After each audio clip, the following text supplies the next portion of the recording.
All right, guys, welcome back to yet another episode of the Caffeine and Octane podcast. This is brought to you by Ride Lounge, Atlanta's fastest-growing vehicle storage and social club located in Peachtree Corners, with 2 more locations on the way, both in Milton and in Midtown. I'm your host, Grant Van Brewer. I've been coming to Caffeine and Octane for over 12 years now. I've worked for brands like McLaren, BMW, and Porsche. And again, we're at Caffeine and Octane, America's largest monthly car show, the first Sunday of every month here at Town Center at Cobb in Kennesaw, Georgia. Be sure to go check out the official merch at caffeineandoctane.com. And today's guest is proof that car culture belongs to everyone. She's one of Atlanta's most recognizable voices on radio. She's been on your TV, she's been in Tyler Perry Productions, and she drove her Jeep here today. Please welcome Skye Smith. Wow! Thank you, Grant. You're welcome. Well, just for the CNO audience, who is Skye Smith and what do you do? Ooh, well, who is Skye? Skye is actually a Canadian-born, but I've been in Georgia. I've been in the Atlanta area for quite some time. Moved down here when I was 16, and I am about to be 51. Wow. Yes. That's what happens when you drive a Jeep. You look extra young.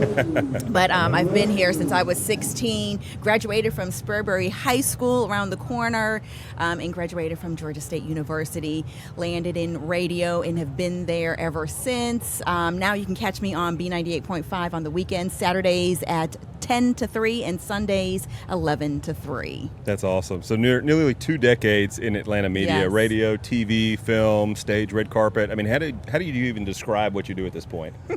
You know, it's I don't want to say it's work, but it's more passion driven. Yeah. I love to ask a lot of questions. You know, and I don't get starstruck. So when I'm on the red carpet, it can be so crazy because like everyone's like, hey, over here, over here, over here. Yeah, that's really not my thing. Now, I like to walk down the red carpets. Now, that part is fun, too, because I do like some attention, hence why I like doing stage productions and, doing a little bit of acting on TV. So That's awesome. That part is fun. So B98.5 is 90s, 2000s, and today. Yes. And for someone that's been in this city's entertainment world since the late 1990s, what does it feel like to be the voice playing the soundtrack of that era? Oh my gosh, like when I tell you, when I'm in the studio and it could be Carly Rae Jepsen and I'm like, oh my gosh, this is my jam.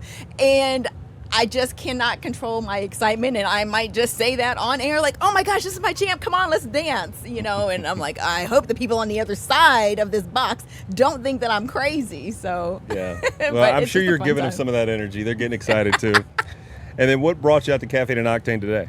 Oh my gosh. Well, first off, it's the Jeep edition. Hello. There we go. So it's all about the Jeeps, like the best vehicle there is in the entire universe. Shifting gears a little bit, I want to talk more about your career from radio intern to Atlanta institution. You started as a radio intern in the late 90s. What was the world like, and did you know immediately this was your life? Oh my gosh. So what was the world like back then? So we had a thing called carts. That's where all the commercials, some songs, it's like a big 8-track. Okay. I'm really dating myself here. And like you would put it into this like cart machine, and as an intern you've got to like make sure that they were all queued up, rewind them. So then, they had CDs.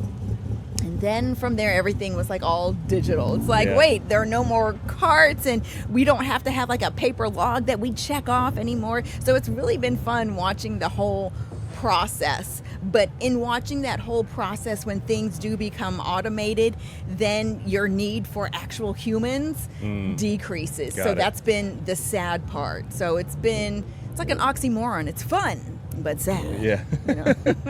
So nearly every department at the radio station except for IT, what did learning the business from the inside out do for you and how you carry yourself on air?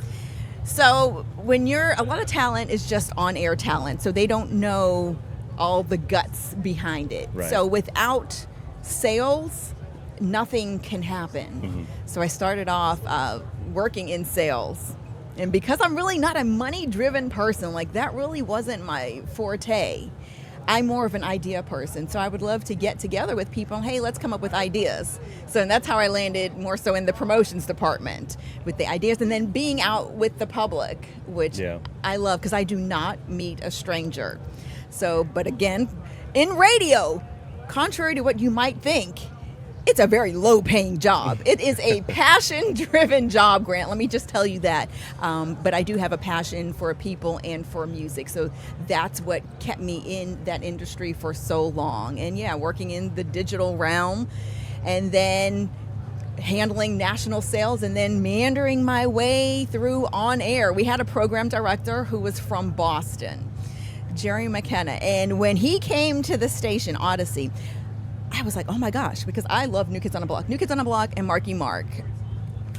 I'm the biggest New Kids on the Block fan right here. You're from Boston. Oh my gosh, we need to talk. And he was like, who is this crazy girl? I need her on my air. So, and that's how I started off doing overnights. That's cool. And I was like, I don't think anybody's listening. Is this thing on? And then truckers would start hitting me up. And I was like, oh my gosh, people are listening to me.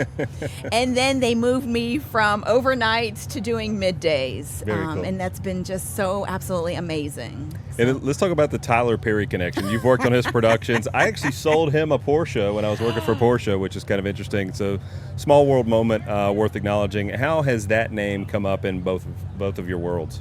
So, oh my gosh. So, first off, Tyler Perry is amazing. Yeah. If you've ever been on a Tyler Perry set, because I started off as doing background work, and then I was a stand-in for one of the actresses on one of the shows. And oh my gosh, because it was a while. Was it like Meet the Browns? I can't remember. Okay, that's my 51-year-old self like showing up right now because I just don't remember. But what Tyler does is before they begin, rehearsals, everyone gets together and does a prayer. And that like just really sets the mood for the whole entire day. And then I'm going to tell you, just like the movie, Tyler is fast and furious when it comes to filming. It's like boom, boom, boom, boom, boom, boom, boom. From the TV shows to his movies. Like, it's like in and out. It's like, oh my gosh, did you like just do a whole movie in like a day? I'm exaggerating, but it's like literally that fast. And then he has the best craft services around. You're going to get fed really, really well. Oh, nice. That's a good perk. We'll be right back, but before we do, I want to take a second to talk about the official Caffeine and Octane merch. Look, this community is something special, and now you can wear it. We're talking hoodies, tees, hats, quality stuff that actually looks good, whether you're out at the show on a Sunday morning or just living your life. Head over to caffeineandoctane.com, check out the full lineup, and rep the brand. We'll be right back. And then let's talk a little bit about In Style Atlanta. That's something you've been a part of for nearly 20 years. So red carpet, celebrity interviews, Montel Jordan to Anthony Anderson to Janelle Monáe. Is there a moment from that world that still stands out above everything else? I remember doing Janelle Monáe's first interview. She had, her backstory was she was a maid. I think she had come to Atlanta and was, just slowly making a name for herself. She wasn't the Janelle Monáe that we know. And so many times doing like that first interview with an artist who's coming up means so much to them because it's like their training ground and they get to let the whole world know who the heck they are. So that to me, it's just a good, warm, fuzzy feeling. Yeah. Like, you know what? I helped her on her way up. Absolutely. Yeah, that's amazing. And then it's great, whenever you see her, she remembers. Yeah. So that's so cool. It's all the feels. Yeah, absolutely. I remember selling some celebrities some exotic cars when they were just starting out in their career. I mean, I remember filling out their credit app, and now you look at them and you're like, oh, wow, they're doing a whole lot better than what they reported back then. We'll just say. And see how that make you feel. It's amazing, yeah. And then now they're 10 cars deep, right, and they come back to you, Grant. They do, yeah. Talk to us about your Life Cheerleader. You created, you host, and you produce your own motivational podcast. Where did that come from, and what's the mission? So the whole purpose behind that is I feel like people today don't feel like that they're worthy, like they still have something to prove, that they're just not good enough, or they just need some encouragement. And I said, you know what, let me slide into that space and let me just be your motivator. Let me just let you know that, you're not the only one who's going through something. Sure. I'm here for you, and I just don't want you to think that you're alone. Hey, let me help you out. Hey, as a matter of fact, I've been going through some stuff, so come on along on this journey with me, and let's do it together. And I've had people reach out saying, you know what, I really appreciate, you explaining this or you telling your story. And I'm like, really? People are listening? That's cool. Because again, when you start a podcast, as you know, it's like, is anybody out there? Sure. Like, does anybody care? And to have feedback and people say that really is helping them. So yeah, you can find it on all streaming platforms. And I always tell people, if you want to start a podcast, you know what? You can really do it literally for free. The only cost, just some equipment. And nobody says it has to be all fancy. That's right. You just start somewhere, one small step at a time, and you can launch for free out there, really, because I'm doing it, saving my coins. Yeah. But and until it grows into what it's going to grow into, and then you take those next steps. Oh yeah, and it's a constant evolution. I mean, I look back at my first podcast and I go, man, we got so many things wrong on that. And then now you look at like episode 20 or 30 or whatever, and you're like, okay, this is pretty dialed in now. So it can definitely relate to you on that. Let's talk about the Jeep, the car culture, the through different lens here. The Jeep, how did that become your vehicle, and what does it say about who you are? Ooh, okay, so my baby, she is a 2014 Wrangler Sahara, and this is the Dragon Edition. So they only made a certain amount of these back in 2014. So her interior is all dragon scaled out. She has the dragon tattoo on the outside. And now she was stocky-yocky when I got her back in 2014. And when I tell people, you just gotta kind of grow into your Jeep. Don't do all the modifications all at once. Get the girl paid off, and then start growing her. But she started off stocky-yocky, and I started, putting all the little rims and upgrades, and now she's like a little beast. And it's so funny when guys are like, is this your vehicle? I'm like, hello, my name is on the side of it. Of course it's my vehicle. Are you bananas? Really? So why are you driving this Jeep? Well, I think that the Jeep really is a great representation as to who I am. It's free and fun. If you want to take the top off, not saying I'm going to take my top off here, maybe if we were on a beach somewhere, but you can go topless. And it's just, I want to park where I want to park, Grant. Yeah. And by gosh darn it, I can park where I want to park You with that Jeep. can, yeah. I mean, nobody's gonna bully me on the road, right? Because when you sit low in a regular sedan, people just run all over you. They don't care. Yeah, they're waving you back. Oh, come on. Yeah, you go ahead. I mean, it's so disrespectful when you're in a sedan, but when you're up in this Jeep, it's like, whoa. Okay, and I've got steel bumpers front and rear. So yeah, I have had some entanglements with some sedans, and rest in peace to the sedans, but I'm still standing. But my insurance, I know, was like, hey, it happens. Yeah. The Jeep community is something special. It has its own culture, its own wave, its own language. Have you tapped into that community, or is this more of a personal love? Have I tapped into that community, he asked. Of course. Yes. So I'm actually a part of ATL Jeep Life, and it's founded by a woman. Her name is Mermaid, so she's absolutely amazing. She's a sweet pea, and it's fun. You are brought together by a vehicle. That's the commonality. Yeah. But then from there, I've fostered so many great friendships, women who really have my back. When I tell you, when I've had nothing, they are pouring into me. So that means the world. Like I said earlier, vehicles, cars just bring people together. There's a big Daytona Jeep Beach Week. When I tell you, everybody from all walks of life, all around the nation come, even from Puerto Rico. Oh, wow. They come, everybody. Put it on a boat and send it across. I don't know how they get their vehicles here, but it's here. And it's amazing, and it's just a good time. It doesn't matter your political affiliation. Who cares? Right, yeah. It's all one thing. We're going to have a good time on this beach because we can drive on the beach. And, we're soaking up all the sun, and we're talking Jeeps. Everything Jeep. So beach girl, sunshine, good vibes. I mean, the Jeep seems to tie the whole lifestyle together for you. I mean, what does driving it feel like versus any other car you've been in? Can you explain that? Oh, my gosh. Oh. Well, first off, I'm going to tell you, if you're one of those people who it's I need a smooth ride, a Jeep is probably not going to be for you. I like it rough. This is, we're gonna keep it kid friendly, but I like to roll over things. I really do, and we're gonna go over some bumps. And because I have larger tires, Grant, I'm gonna literally feel everything. And of course, we know the roads here in Atlanta are terrible. Oh yeah, they're okay. awful. Pothole posse. I don't know where you are, but y'all need to get to work. But you definitely feel everything. But it's a sense of freedom. Yeah. And it's like, I don't care.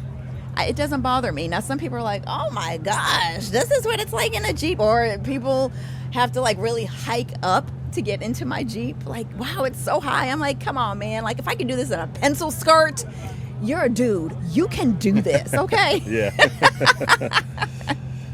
So being at Caffeine and Octane today, surrounded by everything from classic muscle to modern exotics, I mean, does the Jeep hold its own in a field like this, or does something out here today make you want something different? Oh, no. Absolutely not. Now, I will tell you, I love to look at all of these, and I think Bruce did an excellent job bringing the entire car community together. Yes. Because I've seen some really amazing sporty vehicles. I've seen some really amazing just heavy duty trucks, and vehicles can be so sexy, you know, if they are not stocky-ocky. Like, do something with it, make it yours. Yeah. You know, and I feel like vehicles are like Legos. You can create whatever you want. You can. You absolutely can. You know, it's just all in your imagination, you know, Yeah. and let that inner freedom just pour out into your vehicle. Express yourself I love automotively. it. And Caffeine and Octane, I gotta tell you, is amazing because you Yeah. see everybody. You see the kiddos, you see older people, you see people in wheelchairs, you see the dogs out here. Like, everybody is here. That's right. And we're not talking politics, we're talking cars. Cars. That's it. Cars, and it's just one love. That's it. Bruce is so amazing. Shouts out to Bruce. Shout out to Bruce. Gotta love a guy who knows how to bring people together. Yeah. Completely selfless. Yes. Like putting this on year after year. Now, be honest with me. If you weren't in a Jeep, what other car would it be? Probably a big ass truck. Let me tell you, Grant, my ultimate dream job is to be a Monster Jam truck driver. Oh, is it really? It really is. I always tell people I'm a city girl at heart, but I'm a country city girl. I love guys who ride these big ass Jeeps. I love a really good like country guy in a big ass Jeep. Big ass truck, I should say. So yeah, the bigger the wheels, the better. And if your name is Bubba, I'm loving it. Bonus points. Yes. Bonus points for all the Bubbas out there. So talk a little bit about life, family, and what actually matters. I mean, you're a proud mom, two-legged and four-legged.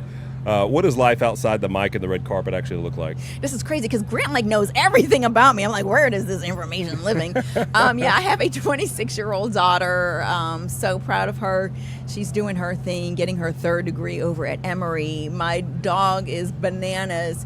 He is a Porky, a Palm Yorkie with so much personality, and he loves to ride in the Jeep. He will stick his head out the window and let his fur go back. It is the most ridiculous but cute thing I've ever seen in my life. I'm like, hold on, buddy, because you only weigh 4.5 pounds. Now this wind can come and take you out the window. Right. So it's like I gotta hold on to him and then drive the one hand. I'm like, Lord, please don't let the police see me doing this, because I've been pulled over before for having the dog on my lap. Come on.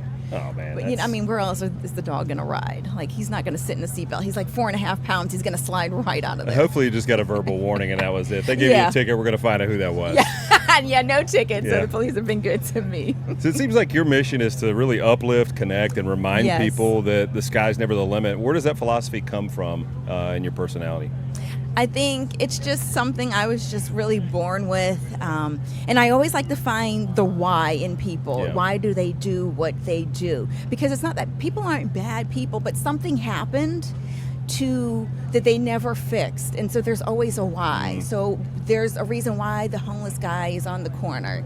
There's a reason why those little water bottle boys are out there. Yeah. And I like to know, what is your why? Maybe I can say something or point you in the right direction to get you to thinking, you know what?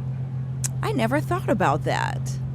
And because really at the end of the day, Grant, we're just here to help each other. That's it. Yeah, that is it. Because we can't, I can't take my Jeep in the grave with me. I can't take any of this. But what I can take with me is knowing the fact that I helped you with whatever it is that you needed help with, and that I poured in. Because let me tell you, Dr. Charles Stanley, he said, you reap what you sow, more than you sow, later than you sow. Oh, I love that. Okay, Yeah. so and we're just here. Let's sow the best seeds of our life and just help people. Yeah, that's a wonderful message. In nearly 2 decades in the business, that usually chews people up. I mean, what has got you so grounded and genuinely happy in it? It's not the money. I like people. And again, you never know who's on the other side listening and what they're going through. That's right. And if I could just put a smile on somebody's face, even if they're laughing at, like, did she just say that corny thing? Then so be it. That's okay. Then laugh. Bring the laughters on. Because I like to see people smile at the end of the day. Yeah. And you got to make sure you have joy. Joy comes within. Nobody else can control your happiness. That's right. You control that. And I always ask people, do you have joy on the inside? And if they're like, well, I don't know. Well, let's figure out how you can have some joy on the inside. There you go. So. I love that. So we're going to do a little rapid fire close here. Ooh. So, dream vehicle. If the Jeep disappeared tomorrow, what's pulling up in its place? Definitely like some big old Ford, like F-150. Not a dually, though, because... It's a little too much. Yeah, a little too much, but definitely something big. Best celebrity you've ever interviewed and why? Oh, you know what? Montel Jordan. Really? Okay. Yes. His personality is just so amazing. He is so nice, and you would think with someone of his stature that, he would just be just so hoity-toity, but he's not. He's so grounded. Down to earth. Yeah, I love that. One song from the B98.5 era that still makes you lose your mind when it comes on. There's so many. Oh my gosh. Probably the Carly Rae Jepsen, Call Me Maybe. I don't know. It's just such a fun, loving song. Although I do like Pink Pony Club, even though it's a little scary that the Kids Bop has a Pink Pony version. Oh, so interesting. it's a little scary. But yeah. Anything that's fun with upbeatness. Yes. Best piece of advice you've ever given on Your Life Cheerleader that you actually needed to hear yourself? Just take that step. Just one step for whatever it is that you do. Just one step, because it's a step in the right direction. That's to right. Springboard. That's yeah, it. that's a great message. One thing about Atlanta that people who don't live here will never fully understand. These roads, these dusty roads. Facts. Oh my gosh! Like, I don't even understand, why is our I-285 like this bumpy? It's ridiculous. I for the life of me, I'm like, how did this highway get like this? Yeah. Maybe we just need to host like a World Cup every weekend so the roads get done. No, you know what they need? Do we need the Olympics to come? I don't know what it is. Yeah. It's bananas. So. All right, and then last one. What do you want people to take away from your story? It doesn't matter how old or how young you are, you can do it. The sky literally is the limit, and don't let anybody tell you that you can't do anything, because anything is possible with the faith the size of a mustard seed. Oh, I love it. What a great message. Thank you so much, Skye. Thanks and for before I coming on. leave, I gotta duck you, baby. Oh, look at this. I've been inaugurated into the Jeep community here. You've now been ducked. I see these across the dashboards of literally every Jeep out there, so thank you for that. Thank you, Grant, for having me. Thank you so much, Awesome. Bruce. Ooh, Caffeine and Octane. Woo!